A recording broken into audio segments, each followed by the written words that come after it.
Hello বন্ধুরা, তোমরা কেমন আছো? আজকে ব্লগটা আমি দুপুর থেকে শুরু করি। দুপুর বেলায় রান্না 12টা বেজে গেছে।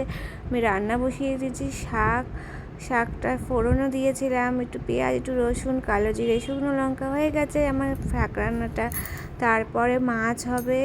নিয়েছি পাবদা মাছ করতে। আজকে নুন হলুদ মাখিয়ে রেখে দিয়েছি পাবদা মাছ, একটু তেল দিয়ে, একটু না ফাটতে, তাও খুব ফাটছিল মাছগুলো, এত ভয় লাগছিল, গায়ে ছিটকে আসছিলো। তারপর তেল দিয়ে দিয়েছি, তারপর কড়াইয়ে, তারপরে সর্ষে পোস্ত দেখতেই পেলে ওটা পেস্ট করে নিয়েছিলাম মিক্সার গ্রাইন্ডারে।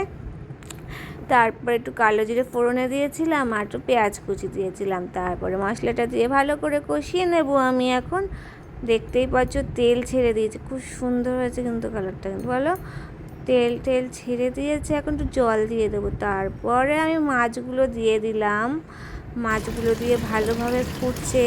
তার উপরে কতগুলো ধনেপাতা দিয়েছি, একটু কুচি করে ধনেপাতা, ভালো করে ফুটে গেছে মাছগুলো, একটু গ্রেভি হবে। আর কেমন হয়েছে বলো বন্ধুরা। টাটা, বাই বাই, শেয়ার করে দিও।